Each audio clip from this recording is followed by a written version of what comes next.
Hello दोस्तों, आज हम बात करेंगे बुधवार व्रत कथा की। जीवन में सुख समृद्धि के लिए रखते हैं बुधवार का व्रत।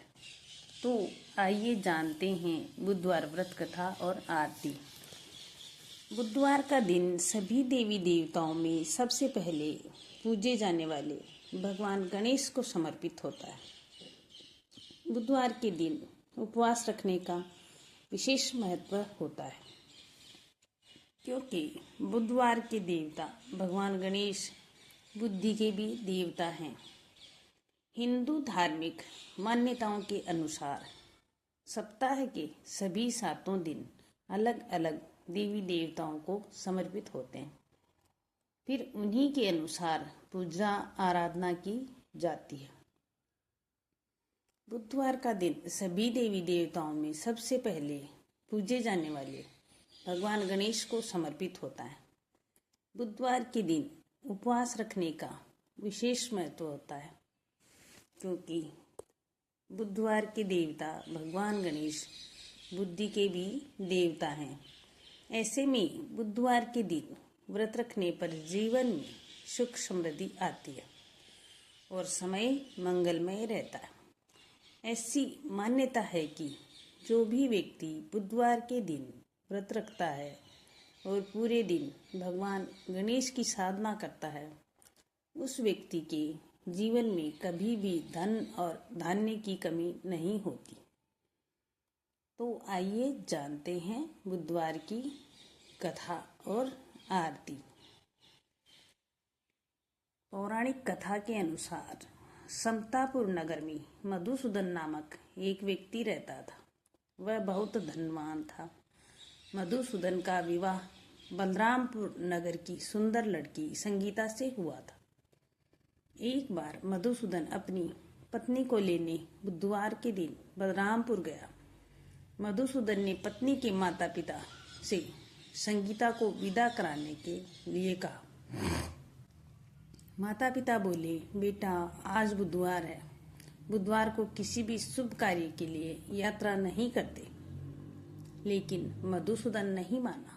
उसने ऐसी शुभ अशुभ की बातों को न मानने की बात कही। तो दोनों ने बैलगाड़ी से यात्रा प्रारंभ की। 2 कोस की यात्रा के बाद उसकी गाड़ी का एक पहिया टूट गया। वहां से दोनों ने पैदल ही यात्रा शुरू की। रास्ते में संगीता को प्यास लगी। मधुसूदन उसे एक पेड़ के नीचे बैठाकर जल लेने चला गया। थोड़ी देर बाद जब मधुसूदन कहीं से जल लेकर वापस आया तो वह बुरी तरह हैरान हो उठा, क्योंकि उसकी पत्नी के पास उसकी ही शक्ल सूरत का एक दूसरा व्यक्ति बैठा था। संगीता भी मधुसूदन को देखकर हैरान रह गई। वह दोनों में कोई अंतर नहीं कर पाई। मधुसूदन ने उस व्यक्ति से पूछा, तुम कौन हो और मेरी पत्नी के पास क्यों बैठे हो? मधुसूदन की बात सुनकर उस व्यक्ति ने कहा, अरे भाई, ये मेरी पत्नी संगीता है। मैं अपनी पत्नी को ससुराल से विदा करा कर लाया हूँ। लेकिन तुम कौन हो जो मुझसे ऐसा प्रश्न कर रहे हो? मधुसूदन ने कहा, तुम जरूर कोई चोर या ठग हो। ये है मेरी पत्नी संगीता है। मैं इसे पेड़ के नीचे बैठाकर जल लेने गया था। इस पर उस व्यक्ति ने कहा, अरे भाई, झूठ तो तुम बोल रहे हो। संगीता को प्यास लगने पर जल लेने तो मैं गया था। मैंने तो जल लाकर अपनी पत्नी को पिला भी दिया है। अब तुम चुपचाप यहाँ से चलते बनो, नहीं तो किसी सिपाही को बुलाकर तुम्हें पकड़वा दूंगा। दोनों एक दूसरे से लड़ने लगे। उन्हें लड़ते देख बहुत से लोग वहां एकत्र हो गए। नगर के कुछ सिपाही भी वहां आ गए। सिपाही उन दोनों को पकड़कर राजा के पास ले गए। सारी कहानी सुनकर राजा भी कोई निर्णय नहीं कर पाए। संगीता भी उन दोनों में से अपने वास्तविक पति को नहीं पहचान पा रही थी। राजा ने दोनों को कारागार में डाल देने के लिए कहा। राजा के फैसले पर असली मधुसूदन भयभीत हो उठा। तभी आकाशवाणी हुई, मधुसूदन, तूने संगीता के माता पिता की बात नहीं मानी और बुधवार के दिन अपनी ससुराल से प्रस्थान किया। ये सब भगवान बुद्ध देव के प्रकोप से हो रहा है। मधुसूदन ने भगवान बुद्ध देव से प्रार्थना की कि हे भगवान बुद्ध देव, मुझे क्षमा कर दीजिए। मुझसे बहुत बड़ी गलती हुई है। भविष्य में अब कभी बुधवार के दिन यात्रा नहीं करूँगा और सदैव बुधवार को आपका व्रत किया करूँगा। मधुसूदन की प्रार्थना करने से भगवान बुद्ध देव ने उसे क्षमा कर दिया। तभी दूसरा व्यक्ति राजा के सामने से गायब हो गया। राजा और दूसरे लोग इस चमत्कार को देख हैरान हो गए। भगवान बुद्ध देव की इस अनुकंपा से राजा ने मधुसूदन और उसकी पत्नी को सम्मानपूर्वक विदा किया। कुछ दूर चलने पर रास्ते में उन्हें बैलगाड़ी मिल गई। बैलगाड़ी का टूटा हुआ पहिया भी जुड़ा हुआ था। दोनों उसमें बैठकर समतापुर की ओर चल दिए। मधुसूदन और उसकी पत्नी संगीता दोनों बुधवार को व्रत करते हुए आनंदपूर्वक जीवन यापन करने लगे। इस तरह भगवान बुद्ध देव की कृपा से उनके यहाँ खुशियाँ बरसने लगी। और इस तरह से जो स्त्री पुरुष विधिवत बुधवार का व्रत करके व्रत कथा सुनते हैं, भगवान बुद्ध देव उनके सभी कष्ट दूर करते हैं। और अब हम श्री गणेश जी की आरती करेंगे, जो इस प्रकार से है। श्री गणेश की आरती। सुख करता दुख हरता, सुख करता दुख हरता, वार्ता विघ्नाची। नुरवी पूर्वी प्रेम कृपा जयाची। सर्वांगी सुंदर ऊटी सेंदूराची। कंठी झलके माल मुक्ता फैलाची। जय देव जय देव जय मंगल मूर्ति। दर्शन मात्रे मन कामना पूर्ति। जय देव मंगल मूर्ति।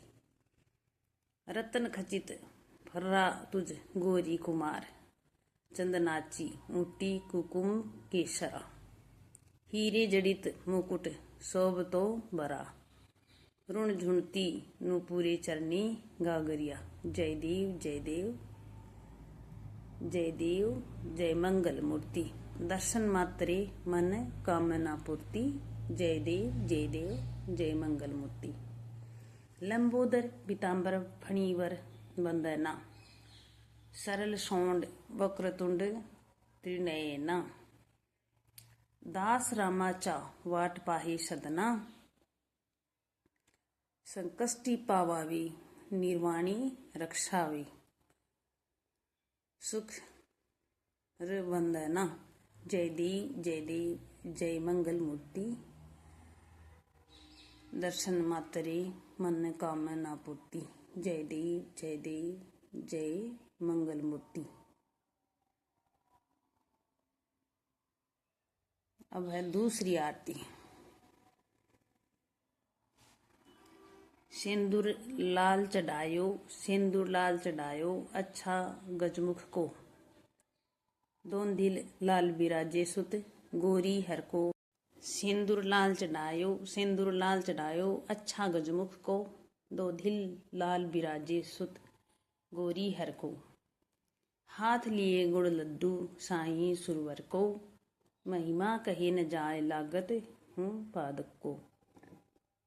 जय जय श्री गणराज विद्या सुखदाता। धन्य तुम्हारा दर्शन मेरा मन रमता।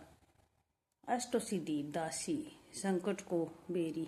विघ्न विनाशन मंगल मूर्ति मूरत अधिकारी। कोटि सूरज प्रकाश ये भी छवि तेरी।